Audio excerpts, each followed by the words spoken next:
मंदोदरी रामायण के पात्र पंचकन्याओं में से एक है जिन्हें चिरकुमारी कहा गया है। मंदोदरी मयदानव की पुत्री थी। उसका विवाह लंकापति रावण के साथ हुआ था। मंदोदरी ने रावण को समझाया था कि इस तरह पराई स्त्री को अपहरण करके लाना अपराध है, लेकिन रावण नहीं माना और श्रीराम के हाथों उसकी मृत्यु हो गई।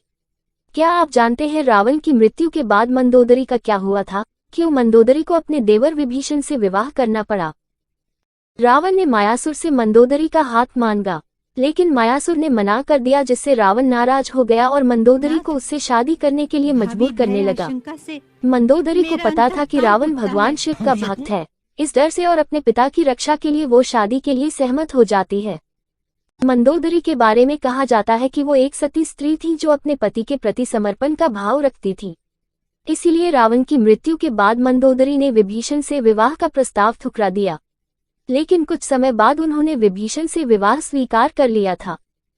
रावण की मौत के बाद भगवान राम ने मंदोदरी को विभीषण से शादी का प्रस्ताव दिया था।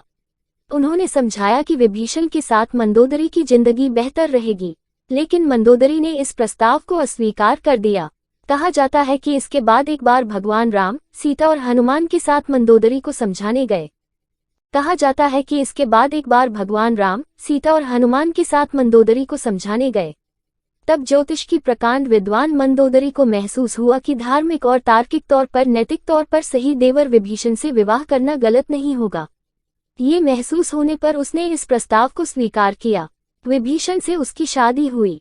मंदोदरी के बारे में कहा जाता है कि वो एक सती स्त्री थी जो अपने पति के प्रति समर्पण का भाव रखती थी। इसीलिए रावण की मृत्यु के बाद मंदोदरी ने विभीषण से विवाह का प्रस्ताव ठुकरा दिया, लेकिन कुछ समय बाद उन्होंने विभीषण से विवाह स्वीकार कर लिया था। रावण की मृत्यु के बाद उसकी रानी मंदोदरी ने रावण के भाई विभीषण से विवाह किया।